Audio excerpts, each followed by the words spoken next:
गंगा सतलज का मैदानी भाग घना आबाद क्षेत्र है। पठारी भाग में जनघनत्व मध्यम और हिमालय पर्वतीय क्षेत्र में कम जनसंख्या घनत्व मिलता है। पाकिस्तान एवं बांग्लादेश भी जनसंकुल देश हैं। दक्षिणी पूर्वी एशिया में सर्वाधिक जनघनत्व इंडोनेशिया में 108 व्यक्ति वर्ग किलोमीटर पाया जाता है। सबसे अधिक घनी आबादी जावा द्वीप में है तथा अन्य द्वीपों में जनघनत्व बहुत ही कम मिलता है। उपयुक्त सब सघन आबाद क्षेत्रों में पर्याप्त वर्षा होती है। उष्ण जलवायु एवं उर्वरक मिट्टियों के कारण वर्ष में एक से अधिक फसलें उगाई जाती हैं। जितने भी सघन आबादी वाले क्षेत्र हैं वहाँ पर वर्षा सही होती है और वहाँ उष्ण जलवायु रहती है, नमी वाली, और गर्मी भी होती है और मिट्टियाँ जो है वो बहुत ही उपजाऊ होती हैं, इसलिए वहाँ वर्ष में कई फसलें उगाई जाती हैं। सघन खेती होने से घनी जनसंख्या का कृषि द्वारा पोषण होता है।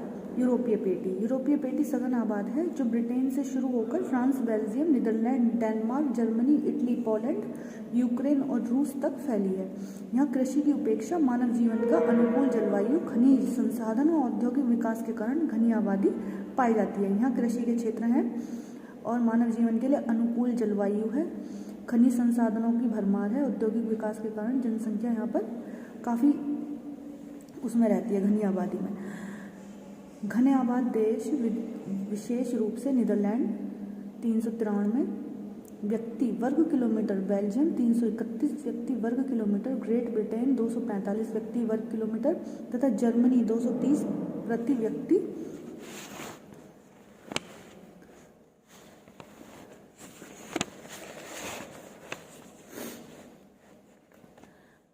वर्ग किलोमीटर है। अमेरिका पेटी संयुक्त राज्य अमेरिका के पूर्वीय मध्यवर्गीय भाग सेंट लॉरेंस बेसिन एवं महान झीलों के निकट में घनी आबादी निवास करती है। औद्योगिक विकास के कारण यहाँ उच्च जनघनत्व और उच्च जीवन स्तर मिलता है।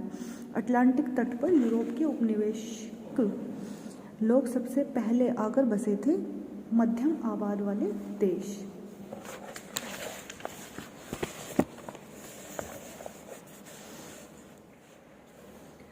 मध्य आबादी वाले क्षेत्र सघन आबादी एवं विरल आबाद क्षेत्रों के बीच स्थित होते हैं। जो मध्यम आबादी वाले क्षेत्र होते हैं वो विरल और सघन घनी आबादी वाले क्षेत्रों के बीच में स्थित होते हैं। ऐसे क्षेत्रों में सिंचाई से, कृषि में सुधार तथा खनन के विकास से औद्योगिक का विकास हो गया है। ऐसे क्षेत्र किसी अवांछित पेटी के रूप में नहीं पाए जाते हैं। संयुक्त राज्य अमेरिका का दक्षिणी भाग, दक्षिणी रूस, उपोष्ण कटिबंधीय अफ्रीका, पूर्वी यूरोप, भारत के दक्कन का पठार, चीन का मध्यवर्ती भाग और दक्षिणी अमेरिका का पूर्वी भाग जो है वो ऑस्ट्रेलिया का दक्षिणी पश्चिमी एवं दक्षिणी पूर्वी भाग मध्यम आबाद वाले क्षेत्र हैं। अनुकूल प्राकृतिक तथा आर्थिक कारणों से अन्य भागों से लोग यहाँ आकर बस गए हैं।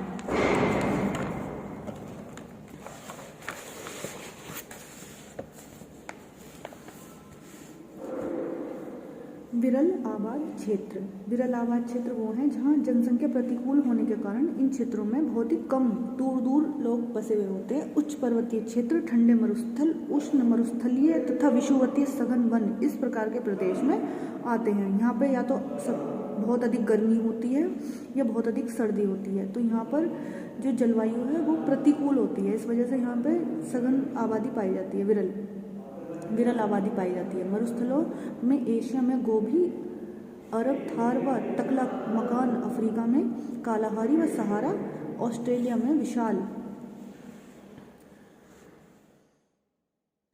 मरुस्थल, दक्षिणी अमेरिका में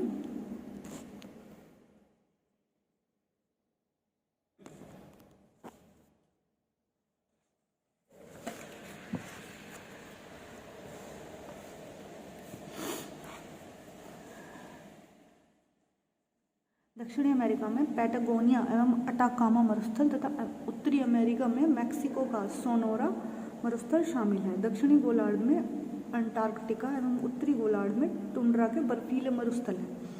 ये अत्यधिक ठंडी जलवायु होने के कारण बहुत ही विरल आबादी वाले हैं। संसार के उच्च पर्वतीय क्षेत्रों में विरल आबादी पाई जाती है। जो संसार में जो बहुत ही ऊंचे पर्वतीय क्षेत्र हैं वहाँ पर भी बहुत ही कम आबादी मिलती है। दक्षिणी अमेरिका के एंडीज पर्वत श्रेणी, उत्तरी अमेरिका में रॉकी पर्वत श्रेणी, एशिया के हिमालय पर्वत श्रेणी तथा यूरोप में आल्प्स पर्वत श्रेणी बहुत कम आबाद अथवा निर्जन क्षेत्र हैं। भारत में जनसंख्या का वितरण तथा घनत्व। विश्व में जनसंख्या का औसत जनघनत्व 45 व्यक्ति वर्ग किलोमीटर प्रति व्यक्ति वर्ग किलोमीटर है। महाद्वीप के आधार पर क्रमानुसार एशिया 116, यूरोप 32, अफ्रीका 26, दक्षिणी अमेरिका 25, उत्तरी अमेरिका 14 और ओशनिया 4 में जनघनत्व की विभिन्नता पाई जाती है। भारत में औसत जनघनत्व 324 व्यक्ति प्रति वर्ग किलोमीटर है। यह एक आश्चर्यजनक सत्य है कि भारत में 1901 ईस्वी में जनघनत्व मात्र 17 था, जो 1951 में 117 तथा 2001 में बढ़कर 324 तक पहुंच गया। भारत में जनघनत्व के मानचित्र को देखने से पता चलता है कि राज्य स्तर पर क्रमशः पश्चिमी बंगाल 904, बिहार 880 और केरल 819 सबसे अधिक घने वाले आबादी वाले राज्य हैं। यहाँ पर सबसे अधिक आबादी रहती है, जहाँ 800 से ज़्यादा व्यक्ति का प्रति वर्ग किलोमीटर औसत जनघनत्व है। इसके विपरीत नागालैंड में 120, हिमाचल में 109, मणिपुर में 107, मेघालय में 103, जम्मू कश्मीर में 99, सिक्किम में 76, मिजोरम में 42 और अरुणाचल प्रदेश में 13 ऐसे विरल जनघनत्व वाले राज्य हैं जहाँ पर जनसंख्या बहुत कम रहती है। शेष अन्य राज्यों के मध्यम जनघनत्व पाया जाता है। जो बाकी के राज्य हैं उनमें मध्यम जनघनत्व पाया जाता है, ना तो जनसंख्या अधिक है ना ही कम है।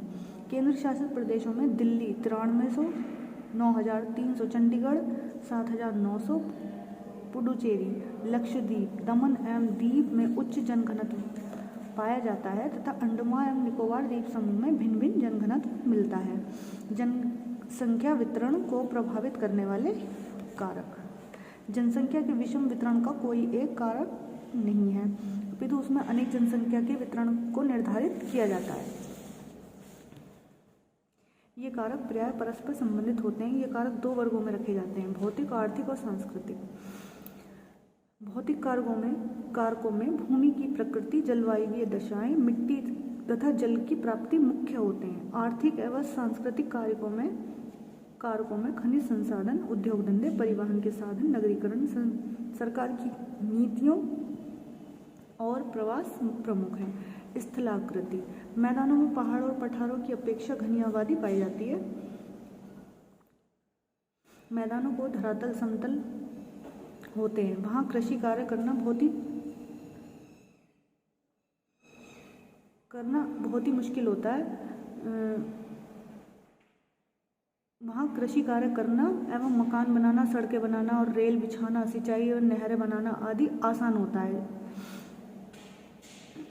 इसके विपरीत पर्वतों पर उच्चावच विषम ढाल होने के कारण यहाँ पर कृषि करना भी और बस्तियाँ बनाना, मकान, सड़कें सब बनाना बहुत ही मुश्किल होता है। इसी कारण पर्वतीय भाग में विरल आबाद तथा समतल मैदान में सघन आबाद होता है।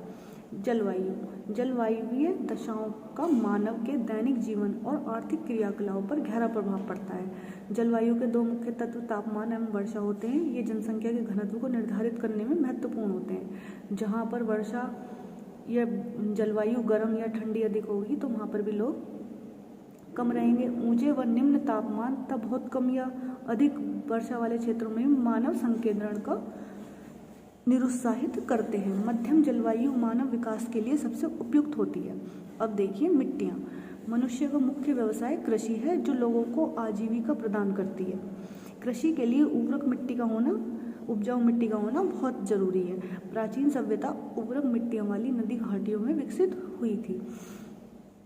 जहाँ भी कृषि के लिए उपयुक्त दशाएं उपलब्ध थीं, अब भी उर्वरक कांप मिट्टी वाले क्षेत्र जैसे गंगा डेल्टा, नील घाटी डेल्टा, सांगीसी डेल्टा आदि सघन आबाद क्षेत्र हैं। इसके विपरीत पहाड़ी, मरुस्थलीय और लैटेराइट मिट्टी वाले क्षेत्र कृषि के लिए अनुपयोगी होते हैं तथा वहाँ जनसंख्या विरल पाई जाती है। इसके कुछ आबाद भी हैं। सिंचाई के साधनों, खेती के लिए नई तकनीकी और उर्वरकों यानी खादों के प्रयोग से मरुस्थलीय भाग भी घने आबाद अब हो गए हैं।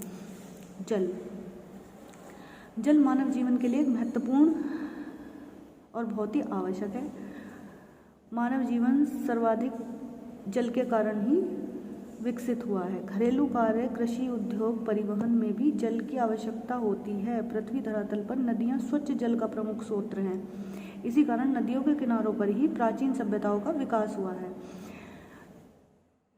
जितने भी आज भी बड़े बड़े शहर हैं वो भी सब नदियों के किनारे बसे हुए हैं, जैसे कानपुर हुआ, इलाहाबाद, ये सभी नदियों के किनारे हैं। मरुस्थलों के मरुद्यानों में जहाँ जल उपलब्ध होता है बस्तियाँ बस जाती हैं। खनिज संसाधन, जहाँ भी खनिज संसाधन सर्वाधिक होंगे सबसे ज़्यादा जनसंख्या वहीं पाई जाएगी, क्योंकि उनका उपभोग कौन करता है? मनुष्य ही करता है। मनुष्य कहाँ सबसे अधिक रहेगा? जहाँ पे ये संसाधन आसानी से उपलब्ध हो जाएंगे। खनिज संसाधन, आधुनिक सभ्यता का आधार खनिज है। अनेक उद्योग खनिज पर ही आधारित होते हैं। खनिजों की उपलब्धि के कारण किसी भी क्षेत्र में जनसंख्या का बसाव होने लगता है। ऐसे क्षेत्र मानव निवास के लिए भौतिक या जलवायु रूप से अनुपयुक्त होते हुए भी आबाद हो जाते हैं। इसका उदाहरण ऑस्ट्रेलिया के सोने की खदानें हैं। इस मरुस्थल में सोने के आकर्षण के कारण ही मानव बस्तियां बस गई हैं, क्योंकि जहाँ खनिज जहाँ सब सर्वाधिक होंगे वहीं लोगों की बस्तियां बसेंगी, क्योंकि रोजगार का अवसर मिलेगा। इसी कारण यूरोप में कोयला पेटी भी सघन आबाद है। सामाजिक तथा आर्थिक कारक, विश्व के सभी भागों में लोगों को सांस्कृतिक, धार्मिक, व्यापारिक और औद्योगिक कारण आकर्षित करते हैं। भारत में उत्तर प्रदेश में वाराणसी, उड़ीसा में पुरी, तमिलनाडु में कांचीपुरम, आंध्र प्रदेश में तिरुपति, इजराइल में जेरूसलम, इटली प्रायद्वीप में वेटिकन सिटी और सऊदी अरब में मक्का धार्मिक केंद्रों के उदाहरण हैं। जहाँ पर ये पूजा पाठ या धार्मिक स्थल होते हैं वहाँ भी ज़्यादातर अधिक लोग रहते हैं। कोलकाता, दिल्ली, मुंबई, बेंगलुरु, न्यूयॉर्क तथा टोक्यो आदि नगर व्यापारिक एवं औद्योगिक केंद्रों के उदाहरण हैं। जहाँ पे उद्योग ज़्यादा होंगे या जहाँ धार्मिक स्थल ज़्यादा होंगे वहाँ पे भी सघन आबादी होगी। यूरोपीय साम्राज्यवादी देशों ने एशिया एवं अफ्रीका देशों से मजदूरों को अपने यहाँ खदानों एवं बागानों में कार्य करने के लिए वहाँ बसाया। हजारों भारतीय श्रमिकों को ब्रिटिश शासनकाल में मॉरिशस, फिजी और मलाया के बागानों में काम करने के लिए भेजा गया। इसी कारण इन क्षेत्रों में भी जनसंख्या में वृद्धि हो गई है। जहाँ लोगों को काम मिलेगा, रोजगार मिलेगा, लोग वहीं ज़्यादा बसेंगे जाके। जनसंख्या वृद्धि, अनुमान किया जाता है कि लगभग 10,000 वर्ष पूर्व विश्व की जनसंख्या मात्र 5 मिलियन थी, जो 1850 ईस्वी तक बढ़कर 1,000 मिलियन हो गई। निम्नलिखित तालिका से विश्व में जनसंख्या की वृद्धि का पता चलता है। सभी बच्चे इस तालिका को ध्यान से पढ़ेंगे और इसे ठीक से याद भी कर लेंगे। देखिए, जनसंख्या में वृद्धि प्रारंभिक काल में बहुत धीमी दर से हो रही थी। इसका मुख्य कारण उच्च मृत्यु दर थी, क्योंकि भोजन की संसाधन इतने अधिक नहीं थे और बीमारियां बहुत अधिक थी, रोगों का इलाज भी समय पर नहीं होता था, तो मृत्यु दर अधिक थी। भोजन की उपलब्धता निश्चित होने से जीवन में स्थायित्व आने लगा। इससे मृत्यु दर में कमी हो गई और जन्म दर में वृद्धि हो गई। औद्योगिक क्रांति के पश्चात जनसंख्या वृद्धि बहुत तीव्र गति से होने लगी। जन्म दर ऊंची और मृत्यु दर नीची होने के कारण जनसंख्या तेजी से बढ़ने लगी। इसके विपरीत यदि जन्म दर नीची एवं मृत्यु दर ऊंची होने से जनसंख्या में कमी होती, जनसंख्या का वार्षिक वृद्धि दर को प्रतिशत में व्यक्त किया जाता है। जनसंख्या में प्रवास होने से भी परिवर्तन हो जाता है। भारतीय प्रवास, जो लोग बाहर चले जाते हैं या फिर बाहर से आ जाते हैं, तो उस जगह भी जनसंख्या में परिवर्तन हो जाता है। इस तालिका को बच्चे खुद पढ़ेंगे। पिछले 250 वर्षों में विश्व में अनेक देशों में रोगों को नियंत्रण, स्वास्थ्य एवं चिकित्सा सुविधाओं में सुधार हुआ है। जीवन स्तर बहुत ही ऊंचा हो गया है। इस कारण से मृत्यु दर में काफ़ी कमी हो गई है। जन्म दर पर नियंत्रण न हो सकने के कारण जनसंख्या में तेजी से वृद्धि हो रही है। भारत की जनसंख्या में भी यही चीज़ दिखाई दे रही है। पिछले कुछ दशकों में परिवहन नियोजन कार्यक्रमों के द्वारा जनसंख्या वृद्धि दर में कुछ कमी ज़रूर हुई है, लेकिन यह पर्याप्त नहीं है। इसी कारण से जनसंख्या बहुत तेज़ी से बढ़ रही है। लिंग अनुपात, प्रति 1,000 पुरुषों पर स्त्रियों की संख्या को लिंग अनुपात कहते हैं। विश्व स्तर पर प्रति 1,000 पुरुषों के लिए 993 स्त्रियों की संख्या मिलती है। उत्तरी अमेरिका, यूरोप और अफ्रीका में स्त्रियों का अनुपात 1,000 से अधिक पाया जाता है, लेकिन एशिया में यह अनुपात 960 तक पाया जाता है। रूस में 1000 पुरुषों पर 1100 से भी अधिक स्त्रियां पाई जाती हैं। भारत में अनुपात 1000 पुरुषों पर मात्र 933 स्त्री हैं। यह यहाँ पर स्त्रियों की हीन दशा को प्रदर्शित करती है। यह अनुपात केरल एवं पुडुचेरी में 1000 पुरुषों पर 1000 से अधिक स्त्रियां होने से स्त्रियों के पक्ष में है, जबकि हरियाणा 861, पंजाब 874, उत्तर प्रदेश 898 राज्यों में तो यह अनुपात 900 से भी कम पाया जाता है। भारत में लिंग अनुपात की प्रतिकूलता के अनेक कारण हैं। लड़कियों की अपेक्षा लड़कों का अधिक जन्म होता है। बालक के पालन पोषण में अधिक ध्यान दिया जाता है, जबकि बालिकाओं की उपेक्षा की जाती है। उपेक्षा के अन्य कारणों में नारी शिशुओं की मृत्यु अधिक होती है। अनेक राज्यों में तो कन्या को जन्म लेते ही मार दिया जाता है। जन्म से पूर्व लिंग का ज्ञान होने पर कन्या भ्रूण हत्या भी की जाती है। प्रसव के दौरान भी अनेक स्त्रियां मर जाती हैं। विधवा या वृद्ध स्त्रियों की भी उपेक्षा की जाती है। साक्षरता। भारत में साक्षरता के आशय किसी भाषा से के पढ़ने लिखने की साधारण योग्यता से लगाया जाता है। 7 वर्ष से अधिक आयु वाले ऐसी योग्यता रखने वाला व्यक्ति साक्षर समझा जाता है। किसी भी देश में सामाजिक, सांस्कृतिक और आर्थिक विकास की झलक साक्षरता से ही मिलती है। किसी भी देश की जो तरक्की होती है, विकास होता है, वो सामाजिक, सांस्कृतिक और आर्थिक विकास जो भी है वह साक्षरता पर भी निर्भर करता है।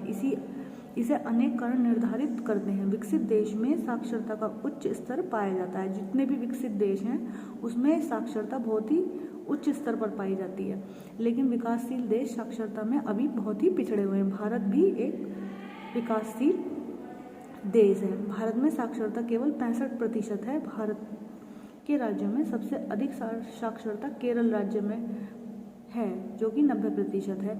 सबसे कम कहाँ पर है? बिहार में, जो 47% है। भारत में महिलाओं की साक्षरता पुरुषों से कम है, 42%। इसके मुख्य कारण यह है कि लड़कियों को, बालकों को पढ़ाया जाता है, बालिकाओं को पक्षपात किया जाता है।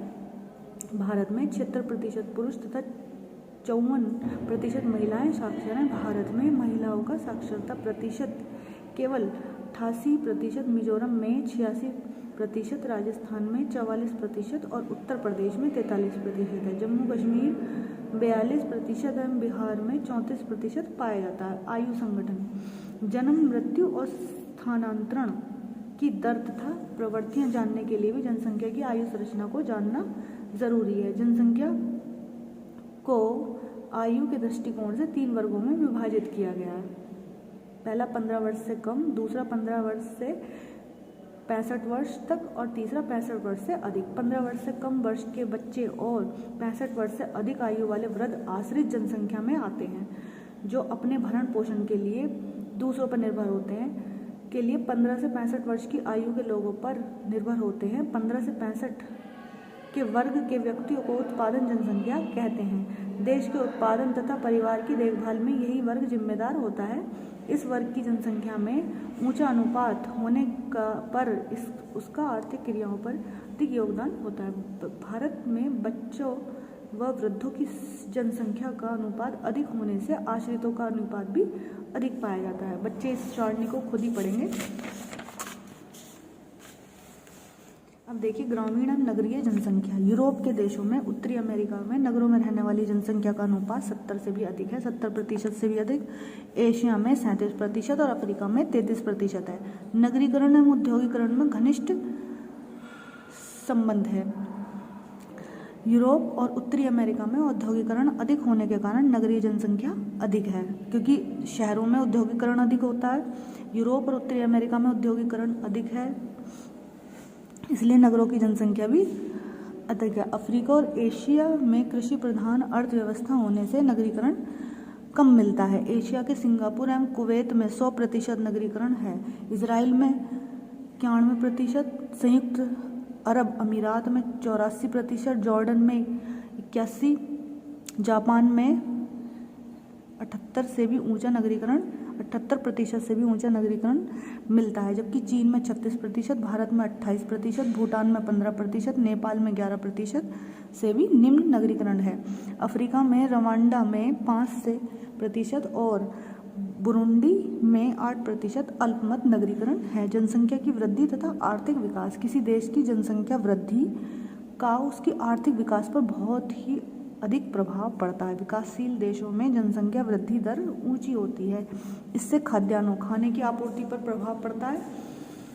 अफ्रीका के अनेक देशों में भोजन की कमी की समस्या होती है, जिसके कारण कुपोषण, वहाँ के जो मनुष्य हैं वो कुपोषित हो जाते हैं और उनका स्वास्थ्य पर भी प्रतिकूल असर पड़ता है, जिसके कारण उत्पादकता का स्तर भी निम्न बना रहता है। जनसंख्या वृद्धि के कारण आवास, मकान की भी समस्याएं उत्पन्न होती रहती हैं। भूमि और मकानों के किराए बढ़ने से लोग झोपड़ियों में रहने के लिए विवश हो जाते हैं। सफाई और जल आपूर्ति की भी समस्या उत्पन्न हो जाती है, जिस कारण रोग फैलते हैं।